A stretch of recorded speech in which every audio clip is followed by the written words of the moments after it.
What's up everyone? My name is Frankie W and welcome back to my life. So a lot has changed for me in the last couple of months and I just haven't been able to sit and talk because so much has been happening. But if you couldn't tell, this is a location change. I have officially moved to California. I went from the East Coast to the West Coast. And that is something I never thought I'd do, but here I am. The reason I'm on the West Coast, fun fact, is that I got accepted into the NBC Page program, which I had been dreaming about getting into this program years ago. And I knew it was possible, but you know, those things about not knowing until it's reality, this is one of them. I used to tell my older brother before he passed away, this was on my list of things I wanted to do, and he's like, okay, 12-point plan, I get it, prove it. And I put my money where my mouth is. So it's been absolutely wild working at NBC. I'm in my first rotation, so I've been working on things in the Universal Pictures Group digital film marketing. So I got to go to the Cocaine Bear premiere. I got to help with the Puss in Boots screening. I've been helping with the trailer rollout and just making TikToks for Praise This, which comes out in April. It's been absolutely insane, and later down the line I'll probably do a video about the Page program if people are curious about just my experiences. But for now we're talking about apartment hunting. So this Keshi merch, Keshi hasn't performed in California yet, you're probably thinking, if you know who Keshi is. If you don't, this is the only way I could think of doing a cute little sagu. So it's March and obviously I moved to LA in January, but it's been a really wild time, so I haven't had time to talk about it. But yes, just spent a week in Philly and New York to see Keshi because he doesn't even come to California until April. So we're gonna rewind all the way back to January when I found out I got into the Page program end of December. I started messaging people on apartments.com, Zillow, HotPads. I think there was one more, but I was on every single apartment hunting app messaging people. And the one thing I will say, when it comes to moving in for a new mover, they do not play and they do not do things so in advance. I'm someone who I have April, I said it's March right now, I have April planned out, or most of it planned out, because that's just who I am. They don't do that. So here I am, first week of January, the new year, of course, happens, and SM does their little palace thing. And here we are, me messaging people hey, can I tour this? Can I tour this? Blah, blah, blah. All of them, yeah, today or tomorrow. Now? And I'm oh no, I'm coming to LA in 3 weeks. And they're all babe, no, it'll probably be sold by then. So when you're apartment hunting, even though it's a little scary, you're probably gonna be buying, hunting closer to your move-in date, or if you're going from a completely different coast, you shouldn't be messaging people a few days before when you're gonna be there. So I had been messaging all these people in the beginning of January, and really I should have been messaging them January 15th. So we flew in to LA January 15th and we were back in Newark January 21st. So I had 5 days, maybe 4, to find an apartment. And that sounds terrifying to any normal human being, but to me I was challenge accepted. I was Michelle Carre. My mom, on the other hand, was so what are you gonna do if we don't find an apartment? Well, we have to set up a hotel for you to stay at until you can find an apartment, all those types of things. And I personally was not leaving LA without an apartment. That's just how serious I was about it. But my mom was a little bit more hesitant. So just know that you're doing a lot of this very close together, very fast paced, and that doesn't work for everyone. And honestly, it probably wouldn't have worked for me until I prepared myself. knowing that. The amount of YouTube videos I've watched about people apartment hunting, I knew like the turnaround is this quick. So I was very prepared. Okay, so as I said, if you're doing this for the first time ever, messaging owners closer to when you're going to be able to tour and not months or weeks in advance, because they'll be like, I don't know if it'll still be available. So then you should compiling a list of non-negotiables and also compiling a list of questions. I don't have any non-negotiables specifically. Like I have one, but I can't really say it without giving away where I live, and don't want people to know where I live. Sorry. So my mom's non-negotiable though was an air conditioner. And I knew it's a little bit harder for that to happen, but apparently like the apartment I have has an air conditioner, so it worked out well, I guess. But when it comes to questions, mine were, are utilities included in rent? How much is the security deposit? Is there any other fees that I should know about? Is there a move-in cost? What's the application process and the fee? Will rent ever increase? And then is renter's insurance required? And I believe those are all my questions. I asked if I could go month to month, but that's like after my year lease. And then, yeah, how do I pay rent? Another one is how do you pay rent, because that one's obviously really important. A few other things that you should check, like I have this really big document of everything that I was looking for, but you should check that you have reception in the whole building, check how long it takes for the water to warm, do the sockets work, check the electricity, visit the apartment during rush hour, and do a background check of the neighborhood. Now, some of those things I kind of did very quick, but I do think those are all important things to do, especially if this is your first apartment.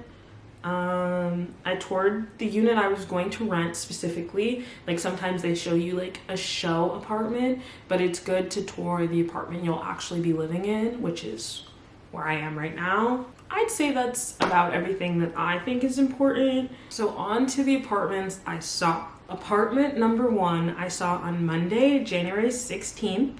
It was a 1-bedroom, 1-bath apartment, fully renovated with a private washer and dryer, unfurnished. And it was 615 square feet.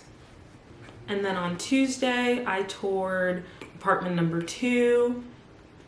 It was a studio with 1 bathroom, and it was 400 square feet.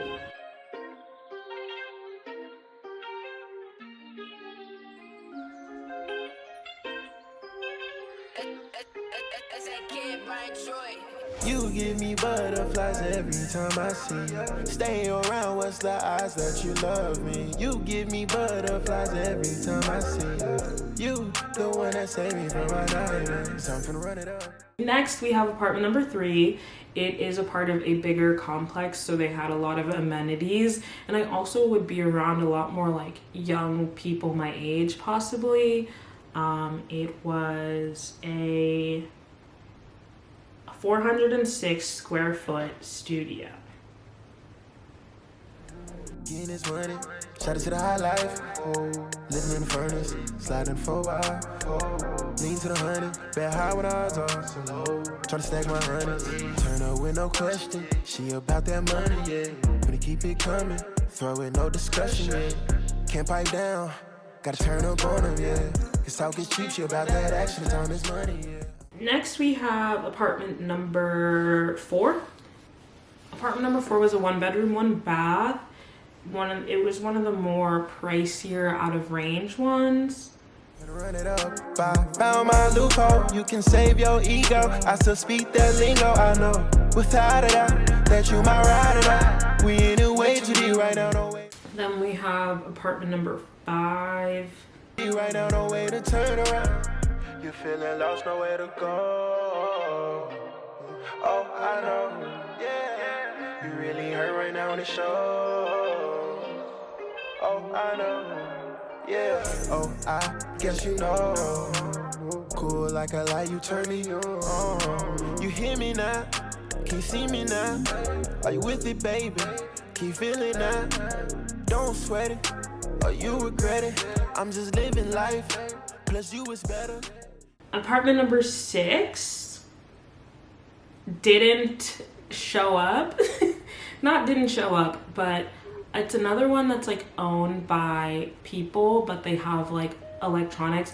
I personally don't love the fact that a lot of people rely on electronics so heavily. So it was automated messaging, automated emails, all of those things. So then when I got there with my mom and we called to get buzzed in, my phone told me all the lines were busy. The call thing told me all the lines were busy, and they just didn't let me in. And then we have apartment number 7. At this point on Wednesday, I had actually already put in my application for one of the apartments. So I didn't actually go inside apartment number 7. So I guess we'll talk about the things I loved and didn't love about each one. So apartment number 1 that I saw on Monday, I didn't actually get to see my unit. I saw someone else's unit that lived in it, which is like, I didn't want to record a space that belonged to someone else, so I just used images that I found on, I want to say apartments.com. So I have like photos, and that was obviously the room that the person was in. She literally moved in like a day ago when I had looked. So I wouldn't have even been moving in that room. So it was just like the miscommunication, not being able to see my own room, the washer and dryer being outside. It was like a few things that I just wasn't that happy about. So I didn't go with apartment number 1. Apartment number 2, I had no qualms with. Actually, the property manager for apartment number 2 is someone that I'd been in contact with weeks before, and I messaged her being like, hey, I'm in LA, can I still tour? And she was like, yes. Originally when we had talked, there were 2 units available, and at the time we talked, there was only 1 unit available. So that happened, and I got to tour it. Apartment number 3, the nice one with all the amenities. It was nice. I feel like it was a little too out of the way for me. And also for the price, you're just paying for the amenities. And I wasn't sure if I'd be using them to the fullest when it has 2 gyms, 2 pools, a hot tub, an outside grill. It has a pickleball court, tennis court, basketball court. It had its own convenience store. And obviously with all of those amenities, like a young person's dream or whatever, but I'm a very simple person. I didn't think I needed all of those things, and my apartment has a pool. If I really wanted to go to the pool, my apartment has one. So, next. That was number 3. Number 4 was out of my price range. Number 4 and 5, I would say, are probably the most out of my price range, and I didn't know that until I toured. And yeah, they were friends of friends, if that makes sense. The original property, so again, I'd been talking to a bunch of property managers weeks in advance. So by the time I came, the one I was on the phone with, he was like, hey, no, I don't have anything available, but let me put you in contact with these 2 people. And so these were the people I was put in contact with, and they were the places I toured. They were out of my price range, and they didn't have fridges. And now this might sound insane or just like normal. It depends on who you are. My mom never explained to me in all of my years of moving from house to house with her, like, that we brought our fridge with us because some apartments don't supply fridges. Like, I didn't know that that was a thing until we were looking, and these were the 2 apartments that didn't have fridges, and I was like, what do you mean you don't have a fridge? So that was something. And then it was also out of my price range without utilities. It was closer to $2,200 a month, which would be like all of the money I make, you know, all of the money I make and more. I would not have been able to pay rent.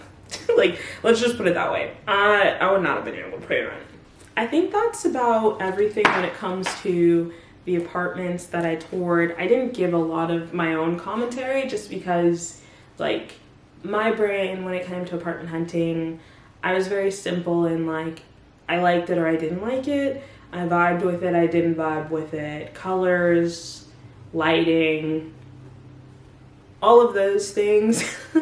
And so I actually ended up going with apartment number 2. I don't know, you could probably tell because this one line. But I toured apartment number 2. I absolutely love the area. I love what I'm close to. My mom really wanted me to do apartment 3 because of amenities. Like, apartment 3 and apartment 2 are probably the same amount a month, which is insane. But I can comfortably live in apartment number 2 because of my job at the PAGE program, but also I work for my mom's nonprofit and do website design and newsletter send outs every month. So with those two things combined, I feel the most comfortable living in apartment number 2 versus any of the other apartments. So that's pretty much it for this apartment hunting video. This week was absolutely insane for me, like even trying to like manage things because I'm trying to apartment hunt and have a place to live because I literally move the next week. I went to a P1 Harmony concert because I'm insane. P1 Harmony with me. And also, I went to the You People movie premiere with my mom. I just feel like, I don't know.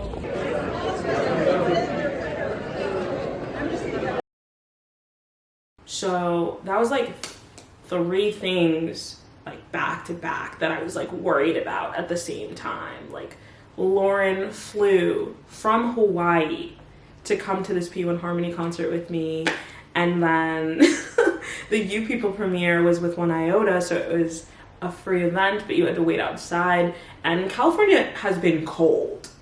It is March. I was lied to. I was told that California, you know, it doesn't rain in Southern California. The way that my entire family makes that joke song, like how it doesn't rain in Southern California. It has been cold, it has been raining, it snowed. Like, I've been freezing and I've been just like having my family ship me some more sweatshirts. I've been wearing more sweatshirts, but that's pretty much it. Thanks for watching. Up next is the P1 Harmony concert vlog. Probably a January reading recap, even though it's March. I'm gonna upload what I want when. Sorry guys, but bye.